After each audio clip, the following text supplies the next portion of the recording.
In the endless dark of the galaxy, they think humanity is fragile, slow, primitive. They are wrong. This is Redline, where every story is a warning, and every warning comes too late. Strap in. The throttle is open. The red line is here. Let's start today's story. The fires in orbit had not gone out. They merely shifted, like embers drifting into new corners of the night. The last alien cruiser still burned as it drifted away, its hull breaking apart in jagged fragments. On the bridge of the Celestial Lily, Captain Rin stood motionless, his gaze fixed on the dying vessel until the glare faded into the cold black. The war was not over. Beside him, First Officer Liora kept her voice low as though speaking louder might invite new horrors. Long-range scans show nothing in local space, but there's chatter, Captain. Enemy channels. They're regrouping. Rin's jaw tightened. He could still hear the echo of Part 1's final battle in his ears. The screams through comms, the metal groans of ships collapsing under fire. The low thrum of the Lily's reactor pushed to its limits. They had won a battle, but not the war. They'll come back stronger, he said. They won't make the same mistake twice. The crew's silence told him they knew it too. Down in engineering, Chief Mechanic Solace was already knee-deep in the guts of the ship. Sparks flared as he fused ruptured conduits, sweat cutting through the soot on his face. "We've got 3 engine cores half dead and a 4th running on prayers," he reported over comms. "You push her like last time, Captain, and she's liable to tear herself apart." "Then we'll win before we have to push," Rin replied, though the words felt hollow. The truth was, they had barely survived the last engagement. The enemy had underestimated them. That advantage was gone now. In the observation deck, Liora studied the holomap. The enemy fleet, what remained of it, had retreated toward the Drozvak expanse, a swirling mass of ion storms and sensor shadows. It was the perfect place to regroup, resupply, and vanish. "If they vanish into the expanse," she said, "we'll never find them in time." "We won't have to find them," Rin said. "We'll make them come to us." Liora blinked. "By doing what?" He turned to her, his expression hard as steel. "By going where they think we'd never dare." 3 days later, the Celestial Lily dropped out of FTL at the edge of the Drozvak expanse. The black storms churned before them, vast curtains of lightning and gravity shears, swallowing light and spitting it back in twisted colors. It was like staring into the throat of something alive. Every alarm in the Lily's systems warned against entering. "Captain, if we go in there, the expanse will chew us up," Solace protested over the comm. "Even the navigation AI can't map a safe path. That's why they think we won't follow," Rin said, "which is exactly why we will." The ship slid forward, and the stars vanished. Inside the expanse, space warped. Storms howled in the comms, though there was no air. Flashes of lightning painted the crew's faces in cold blue light. The hull groaned under pressure waves that had no name in human science. Somewhere deep in the ship, a pipe burst. Solace cursed and scrambled to seal it. Hours passed in that alien dark until a faint signal pinged the sensors. Faint, but deliberate. Leora's eyes narrowed. "It's them. A scout ship, running silent." Rin leaned over her console. "Let them think we don't see them. Keep us slow, wounded-looking." The trap worked. The scout turned away, no doubt to report the humans' crippled status. But the Celestial Lily wasn't crippled. She was waiting. "Helm," Rin ordered. "Cut main drives. Bring up ghost thrusters. Shadow their course." And in the darkness of the Drozvak expanse, the hunt began. The Celestial Lily's engines roared as the ship cut through the void, a lone silhouette against the fractured light of a dying battle. Scorched plating glimmered faintly, each mark a reminder of the storm they had survived. Barely. Captain Wren Hale stood at the bridge viewport, his reflection fractured by the spiderweb cracks in the glass. Behind him, the crew worked in tense silence. No one dared speak of the truth they all felt in their bones. The enemy wasn't finished. Navigator Elira adjusted the star charts with a trembling hand. 2 jumps to the neutral belt, she said softly. We can hide there. No, Wren interrupted, his voice low but cutting. We're not hiding. She looked at him as if he'd lost his mind. Captain, half the power grid is fried. The plasma vents are unstable. We need time. We don't have time, he said. Every second we drift, they're hunting us. And this time, they won't underestimate us. Down in engineering, the air was thick with the metallic tang of overheated conduits. Chief Mechanic Joran was waist-deep in a gutted power relay, his cybernetic arm flickering from damage. Sparks jumped across the deck. She's running on bone and grit, he muttered into the comm. Push her harder and she'll tear herself apart. Then make sure she doesn't, Wren replied, his voice crackling through the static. Somewhere deep in the ship, in the crew's medical bay, a faint beeping echoed. Lyra Voss, their captured enemy defector, lay strapped to the med bed, her pale alien skin marred with fresh burns. Her eyes opened slowly, slitted pupils focusing on the ceiling. The room swam with dizziness, but her mind was clear enough to remember the chaos of the last battle. She had betrayed her own fleet for these humans, and now she wasn't sure if they would live long enough to make that betrayal matter. Footsteps approached. She turned her head just as Wren entered the room, shadows clinging to his face. He didn't speak at first, just studied her. Finally, he said, "They'll come for you. You know that." Her voice was a rasp. "They'll come for all of you." Wren leaned closer. "Then tell me something, Voss. What do they want so badly that they'd burn half their fleet to get it?" She hesitated, the faintest flicker of fear crossing her expression. "It's not a what, Captain. It's a who." The ship shuddered violently before she could explain further. Warning klaxons screamed across the decks. Wren bolted for the bridge, the deck plates rumbling under his boots. "Report!" he barked. "Unknown contacts, dead ahead," Elira said, her voice tight. "They're not broadcasting IDs, and they're not using standard drives. They just appeared." Wren's gaze snapped to the tactical display.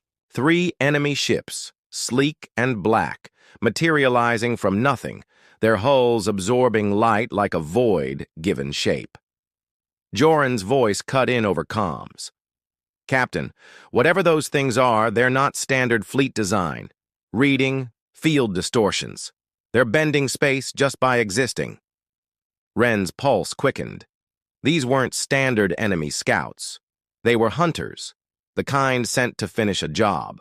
"Evasive pattern Delta 7, he ordered. The celestial lily banked hard, the stars outside smearing into streaks. But the black ships followed effortlessly, as if tethered to them. On the main screen, one of the pursuers opened fire, not with visible weapons, but with a pulse of distortion that rippled through space itself. A crushing wave slammed into the celestial lily, making the hull groan like a wounded animal. Consoles sparked, lights died, and for a moment, the ship drifted powerless. Wren forced his voice to stay calm. "Joran, bring me something, anything." "I can give you engines or shields," Joran shouted back, "but not both." "Engines," Wren said without hesitation. The lily surged forward, shields flickering to almost nothing. The black ships followed, silent and patient. It wasn't a chase. It was a hunt, and they knew the prey had nowhere to run. Voss's voice crackled over the comm unexpectedly. "You can't outrun them, Captain. You have to outthink them. They're linked. 1 mind, 3 bodies. Blind one, and the rest will stumble." Wren didn't ask how she knew. He acted. "Elira, plot a microjump, half a light second past that asteroid cluster. When I say now, you execute." The black ships closed in. "Now!" The celestial lily vanished in a burst of warped light, reappearing in the shadow of a massive asteroid. The black ships, momentarily confused, scattered. Wren didn't hesitate. He swung the ship around and fired a full spread of torpedoes into the closest one. The void itself seemed to tear as the target's hull ruptured, its sleek form folding in on itself before exploding in a burst of lightless energy. The other two ships faltered just for an instant, but in that heartbeat, Wren knew they'd be back, and they'd be angrier. The days after the battle passed in uneasy silence. The fleet drifted through the cold expanse, their hulls scarred, their crews weary. Messages from the outer sectors were sporadic, fragmented, reports of sudden communications, blackouts, stations going dark without warning. It was as though something unseen was stalking the stars themselves. Captain Wren stood at the bridge's observation window aboard the Dauntless. The faint glow of nearby nebulae cast pale light across his face. His officers avoided his eyes. They could feel it too. That strange, crawling sensation that they were being watched. "We've lost another listening post in Sector 12, Commander Vey reported quietly. "No distress signal, no debris found. It's just gone." Wren's jaw tightened. "That's the fourth this week." Across the fleet, whispers were spreading. Some said the enemy was regrouping. Others feared something worse, an unseen predator, something that neither side had accounted for. The Dauntless's AI, Halia, had been crunching sensor data for days. When she finally spoke, her voice was colder than usual. "Captain, the destruction patterns do not match any known weapon. I have overlaid the trajectories of the missing vessels, and they form a path." Wren stepped closer to the holo display. A faint curve appeared, sector by sector, heading toward the fleet's position. "They're coming for us," Vey murmured. "Not they," Halia corrected. "It is singular. One ship." Wren's blood ran cold. One ship, yet capable of wiping out entire outposts without leaving wreckage. He thought back to the final moments of the war, to the last enemy cruiser they had destroyed. It had limped away into the darkness, crippled, but not dead. Before he could dwell on the thought, alarms screamed across the bridge. "Incoming transmission!" The screen flickered, static swirling before resolving into the dim image of an alien captain, scarred, breathing heavily. His species had been part of the opposing armada. His voice cracked with desperation. "Human, fleet, you must listen. It's not over. You think you won, but it survived." Wren's heart pounded. "What survived?" The alien's eyes darted to something off-screen, fear plain on his face. "It's hunting us. It learns. It—" His voice cut off in a spray of static as the transmission dissolved. "Trace that signal!" Wren barked. Halia's voice was urgent. "Already doing so. Captain, the source was only 30,000 kilometers away." Every officer froze. That was practically on top of them in the vastness of space. Before they could react, the Dauntless's lights flickered. Gravity faltered for a heartbeat. In the silence, a faint, irregular tapping echoed through the ship's hull, too slow for mechanical noise, too deliberate to be random. Vey's voice was barely a whisper. "It's here." Far off the port bow, a shadow detached itself from the darkness, a shape too faint for full resolution, but massive. Its outline seemed to bend light unnaturally, as though reality itself warped around it. Halia's voice came low. "This does not match any known enemy ship. Its power signature is human." The bridge went silent. Wren could only stare. If Halia was right, the nightmare stalking them wasn't alien.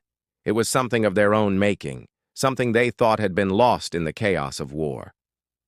And it had come home. The moment the alien dreadnought's hull split open, the void seemed to hold its breath. A gout of burning gas and shredded plating fanned outward, scattering pieces of the once mighty ship into the darkness. For a heartbeat, the survivors aboard the Celestial Lily could only stare. Captain Arden gripped the railing, eyes fixed on the wreckage drifting through space. "What? Did that?" he asked softly, though his voice carried an edge of dread. No one answered immediately. Commander Lyra's hands moved over the tactical display, zooming in on the spreading debris field. "It wasn't us," she said finally.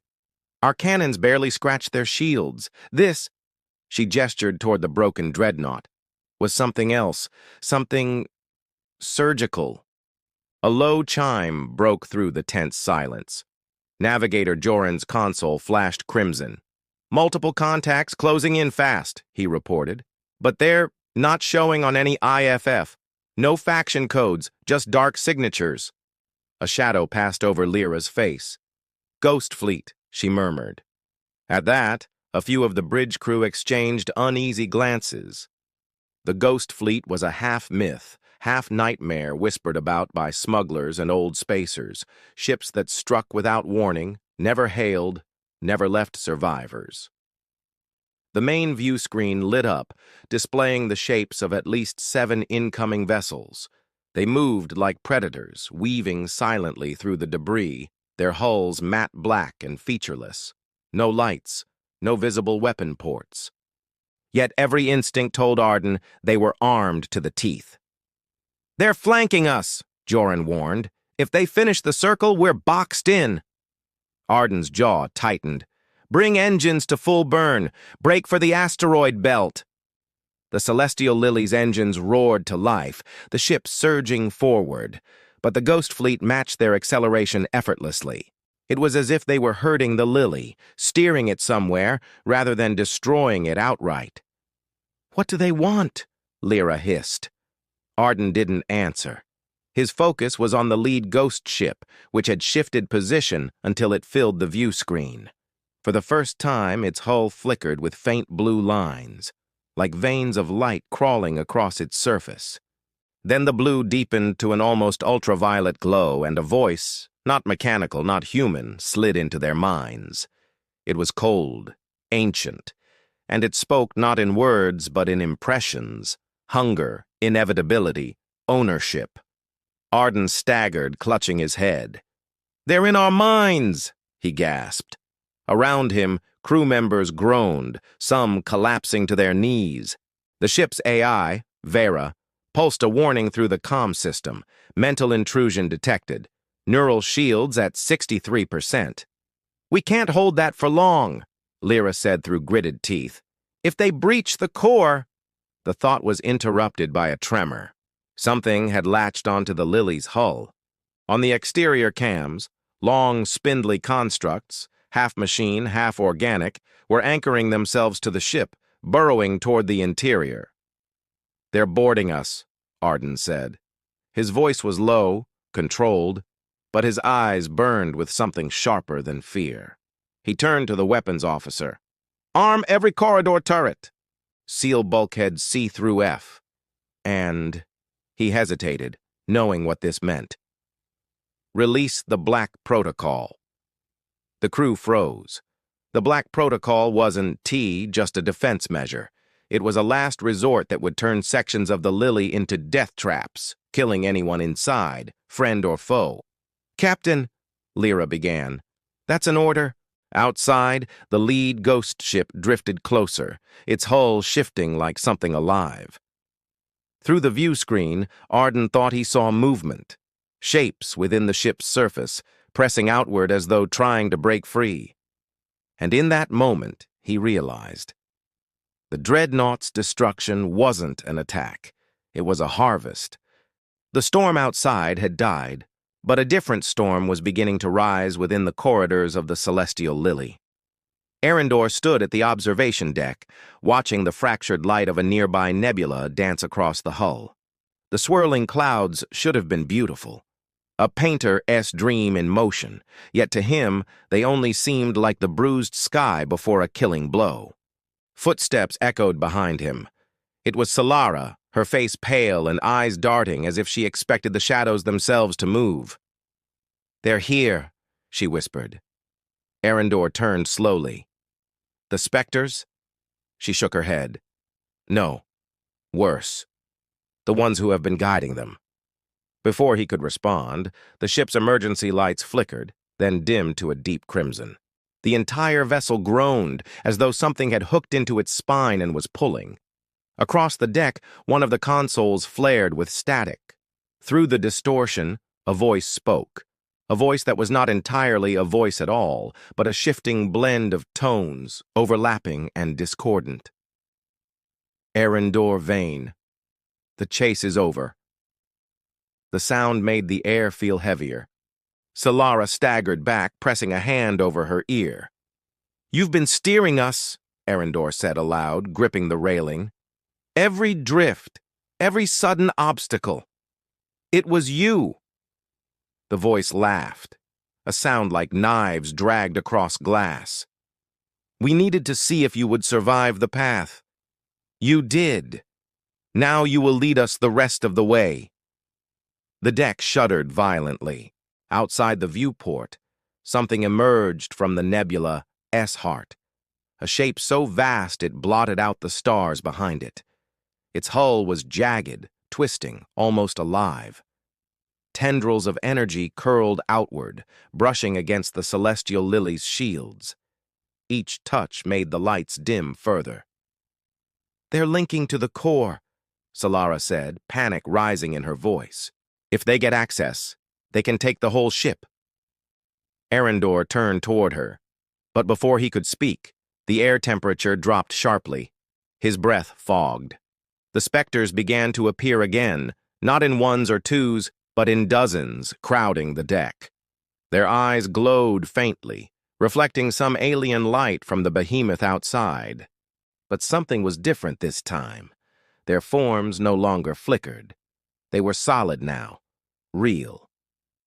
One stepped forward, its face a mask of frozen grief.